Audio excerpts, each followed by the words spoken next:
The prophet Isaiah recorded a transformational moment in his life. In the year that King Uzziah died, I saw the Lord sitting on a throne, high and exalted, and the train of his robe filled the temple. Seraphim stood above him, each having 12 wings. With 2 he covered his eyes, with 2 he covered his feet, and with 2 he flew. And one called out to another and said, "Holy, holy, holy is the Lord of hosts. The whole earth is full of his glory." Then the foundations of the tabernacle trembled at the voice of him who called out, and the temple was filling with smoke. Then I said, "Woe is me, for I am ruined, for I am a man of unclean lips, and I live among a people of unclean lips, for I have seen the King, the Lord of hosts." Then one of the seraphim flew to me with a burning coal in his hand that he had taken from the altar with tongs.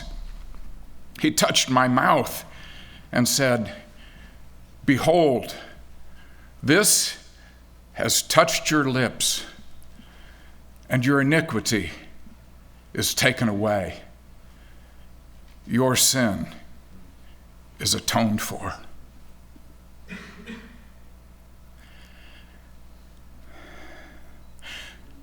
Then I heard the voice of the Lord saying, "Whom shall we send?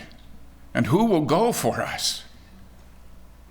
And I said, "Hernando, here am I. Send me."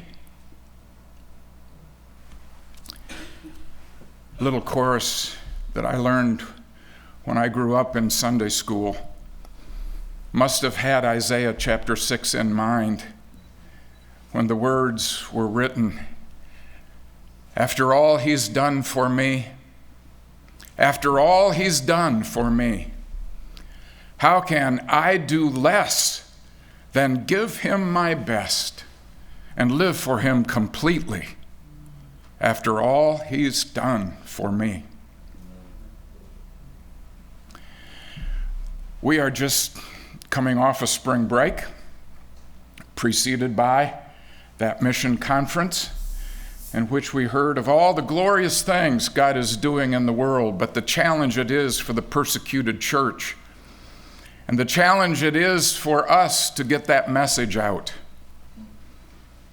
And annually, we make this emphasis because we know we should be interested in mission, and we want to be interested and committed to mission.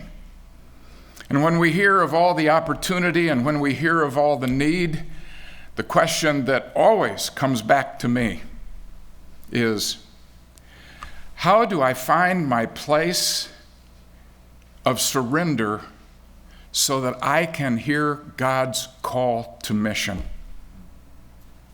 How can I make the journey to surrender so that when he speaks to me and his call is clear, I am willing to say with Isaiah, "Hernando, here I am, send me." So I'd like to try to answer that question this morning. How can I journey to the place of surrender? And we'll be looking at Isaiah chapter 6, a classic passage, these verses 1 through 8. And in this text, we have Isaiah's recounting of that transformational moment in his life when he saw God in his glory, when he embraced God's loving forgiveness, and when he accepted God's call. And what was true of Isaiah was intended by him to be the experience of the nation in his day.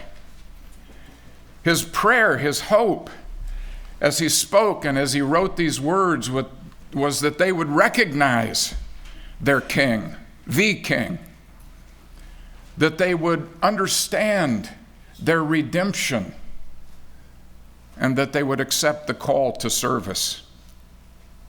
That is the classic story of all true believers, was true of the disciples as well. After Jesus' death and resurrection and ascension, they recognized finally who he was. They understood what redemption was about, and they accepted his call. And so this passage, I believe, is a paradigm for us on our journey to surrender. I want to answer 4 questions today. First question is, what must I see? Second question, how do I respond? Third question, how do I now live? And finally, what can I do now, today, on that journey to surrender? So let's answer that first question. What must we see? And Isaiah tells us that we must see Christ in all his glory. We must see him in his glory. We must see him more clearly. Isaiah says, and if you see it in verse 1, I saw the Lord, Adonai, the ruler, sitting on a throne, lofty, exalted. He saw Christ in his glory. This was a pre-incarnate revelation of the second person of the Godhead in this moment that Isaiah saw. The reason I know that's true is because in John chapter 12, Jesus says, it was me that Isaiah was talking about in this moment. And God gave him that vision, that ability to see spiritually the reality of our hope and of our salvation and of the one who rules over all of creation. As you look at these verses, Isaiah piles image upon image to remind us of the glory of God and of his holiness. He was sitting on a throne. It was a throne that was lofty. It was a throne that was exalted. It was a throne that was above every earthly throne. The train of his robe was filling the temple. This was symbolic of God's rule over his people and his invitation for them to come into the temple and to worship him as their Lord. The seraphim stood above him, and they were protecting his glory. They were guarding his holiness. And the only time in the Old Testament that we see the words holy, holy, holy in triplicate here, this super superlative, is at this moment. Isaiah wants us to see that God is holy, that he is truly holy, that he is absolutely and perfectly holy. He's seeing God, the Lord, Jesus, in transcendence, above his creation, in that sense distant from his creation because he is holy, and nothing can come into his presence to contaminate his holiness. And that's the message that the angel cried out, holy, holy, holy is the Lord of hosts. The whole earth is full of his glory.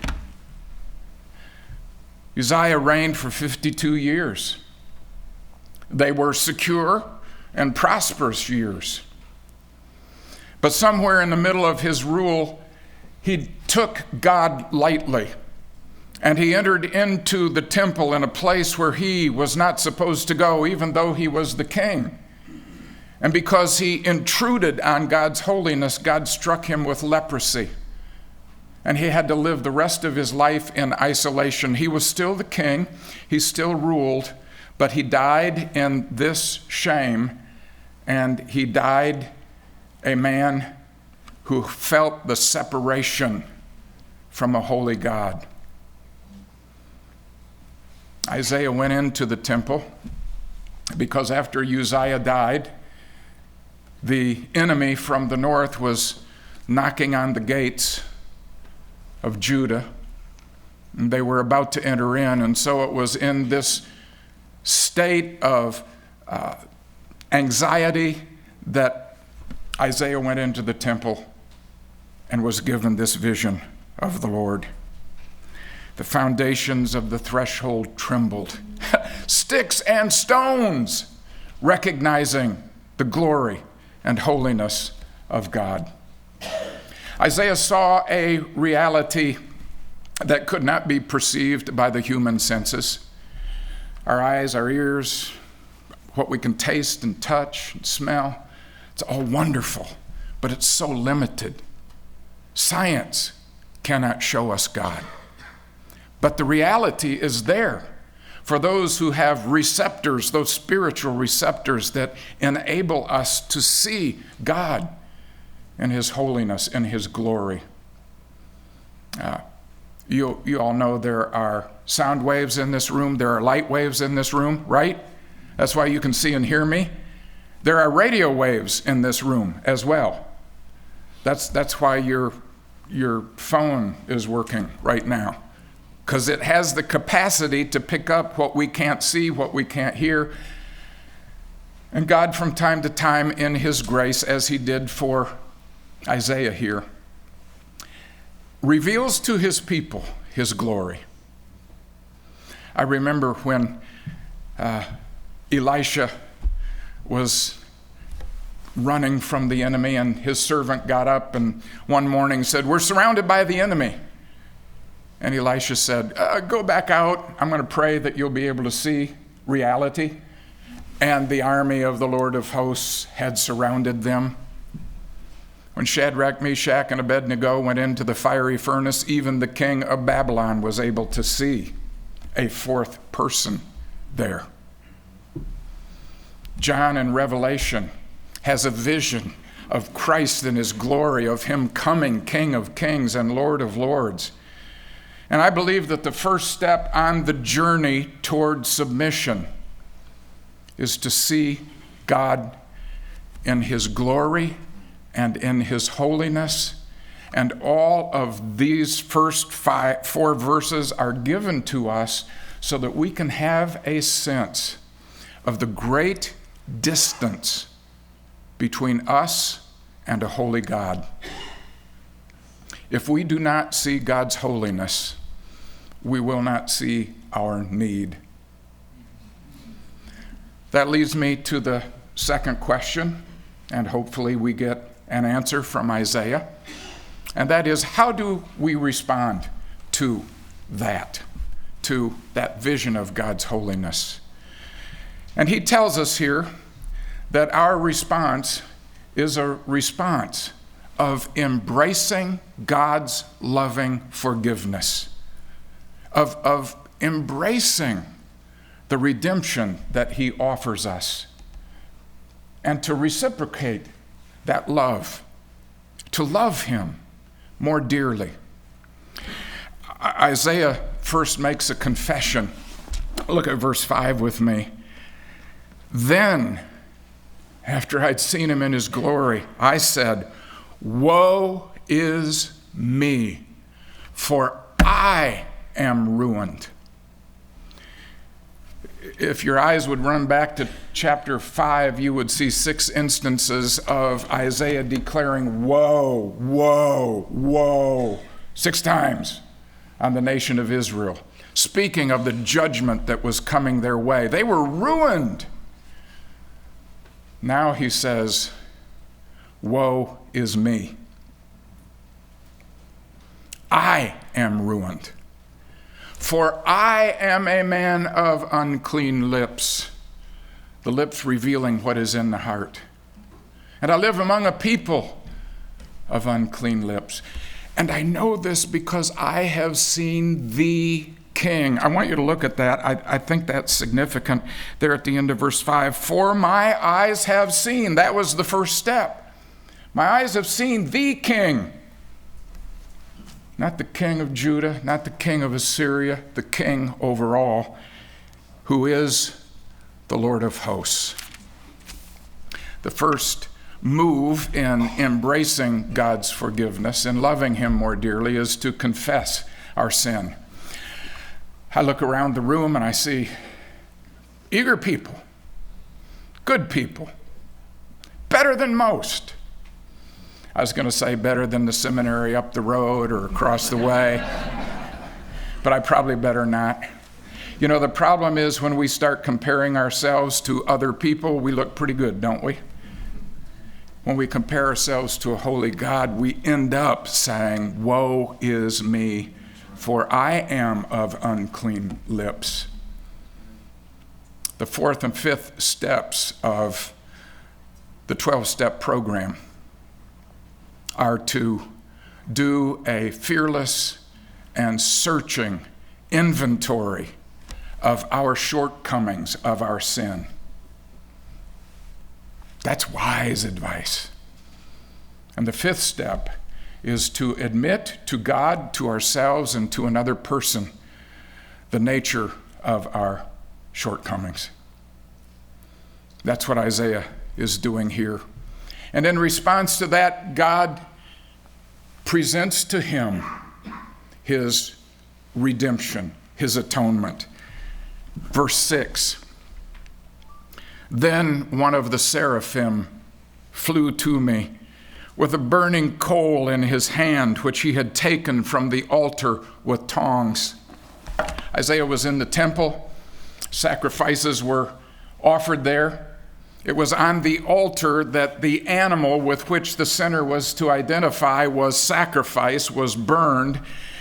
And it was through those burning coals that that animal was consumed. And the angel with tongs took that burning coal, representing God's forgiveness, his atonement. And it says in verse 7 that he touched my mouth and he said, behold, this has touched your lips, and your iniquity is taken away. Your sin is atoned for. That's our great hope, people. That our iniquity is taken away and that our sin is atoned for. Otherwise, we have no hope of living in the presence of a holy God. It was that confession of sin, it was that embracing of God's forgiveness that caused Isaiah to love God in a way that was much more deep than he had ever loved the Lord before. It was that prepared him for that next step along the journey. When I was born, my 16-year-old cousin came to visit in the hospital. I have no idea why, but he took a shine to me. And he always encouraged me. He always supported me all through my growing up years, through high school, through college, into ministry. And when I was pastoring a little church plant in Ohio and wanted to buy a house back in the day when the interest rates were at 15 and 16%, if you remember, my salary couldn't afford a loan. So I went to my cousin and I said, John, would you loan me tens of thousands of dollars so that I can buy a house for my family? And he graciously loaned me a huge amount of money to buy that house. And little by little, I was making payments, paying that back. But late in 1988, I came down with a disease that's called Guillain-Barre Syndrome. I was in the hospital for a few weeks. I was on my back for about 6 months, unable to work, barely able to get out of bed for anything. And it was discouraging, it was painful, and I was discouraged. My cousin from Michigan had business in Texas, and so he came out to my house and visited with me one evening. And as he was getting ready to go, he said, "What can I do for you?" And I said, "Well, John," I said, the money's short and the bills are long right now. And probably the best thing you could do for me would be to delay and postpone some of these payments so that I didn't have to make a monthly draw. He said, "Well, I've been thinking about that." He said, "I'd like to just forgive the whole debt." Tens of thousands of dollars, the price of a house that I was living in. And he's going to forgive the whole thing. Boy, was that an encouragement. My debt erased. Do you think that there is anything in the world that my friend, my cousin, my mentor, my encourager, my partner in ministry would ask me to do that I would refuse? Nothing. Nothing. We see him more clearly in his glory. We love him more dearly because we've accepted his gracious gift of forgiveness. And now we step into that moment. How shall we then live? We will live by accepting his call to the mission. Look with me at verse 8. "Then I heard the voice of the Lord saying, 'Whom shall I send? And who will go for us?'" You think Isaiah's ready? He has seen Christ in his glory and his holiness. He's seen the distance that he, a sinner, is kept from this holy God. He confesses his sin. He embraces that forgiveness. Out of love, now, when he hears this invitation, "Whom shall I send and who will go for us?" Isaiah says, "Hernando, here I am. Send me." And God does not send him on the most glorious task in the world. I'm not going to read verses 9 and following. I don't want to discourage you. I want to catch you up. I want to catch you up in the moment, in that place of surrender, where, like Isaiah, we accept his call. We follow him more nearly than we ever have in our lives before. I believe that Isaac Watts caught the sense of that in the hymn that we sang today. "My dear almighty Lord, my conqueror and king, thy scepter and thy sword, thy reigning grace I sing. Thine is the power. Behold, I sit in willing bonds beneath thy feet."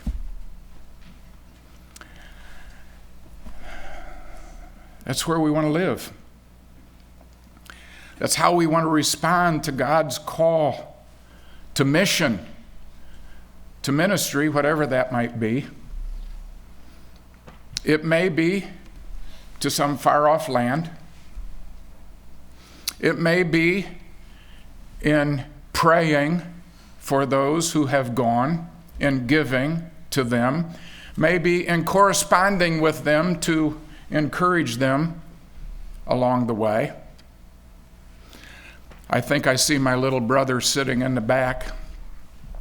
My little brother, now my boss, who was once my student and who went to Ethiopia, and we communicated many, many times until I finally was able to convince him to come back to Dallas and teach here.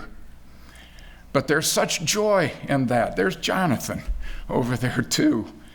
So, some of my long-standing favorite friends have been involved in mission and continue to be involved in mission. And however you go about fulfilling the mission that God has called you to, I want your answer to be, Hernando, here I am. Send me. See him more clearly. Love him more dearly. Follow him more nearly. So what are we to do today? I suggest that we make time and place and means to see him, to embrace his forgiveness, and to listen for that invitation to service. Day by day. That's why we talk about the devotional life. That's why it's important not only to study the scriptures as you do, but not to get so caught up in that study that you miss the Lord sitting on the throne. 300 years before Martin Luther led a Reformation in the church, Richard Weich, who was the Chancellor of Oxford and the Archbishop of Chichester, was known as a humble and godly man. He spoke out against the immorality of the clergy. He spoke out against the corruption of the church. And he wrote a prayer, a personal prayer to God. Thanks be to you, my Lord Jesus Christ, for all the benefits you have granted me, for all of the pain and insults you have borne for me. My most precious Redeemer, friend and brother, grant that I may see you more clearly, love you more dearly, follow you more nearly, day by day. Day by day, day by day. Oh, dear Lord, 3 things I pray: to see thee more clearly, love thee more dearly, follow thee more nearly, day by day.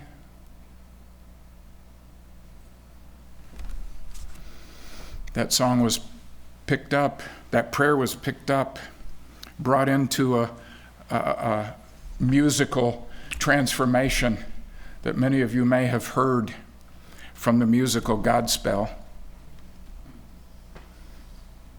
But there's something that we need to remember.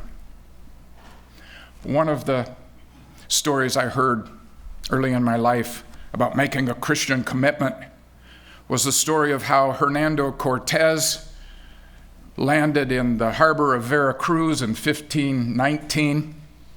The goal ahead of him was to go into the interior of Mexico, to make the way to Mexico City and Montezuma's gold. So he offloaded all his troops, he offloaded all their supplies, and when everything was out of the ships and on the shore, he sent a small group back to burn every ship but one, to let those ships sink in char into the harbor. He sent that one ship back to Europe for supplies, and he told his men, there is no retreat, only advance.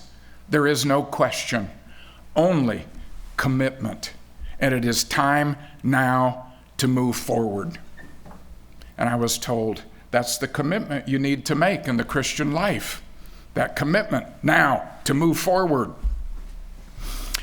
And I thought about that and have over the years. And I go, how unlike the Christian life that really is. That will not prepare you for the journey to surrender. It is day by day that we seek to see God, to embrace His forgiveness, and to accept His call.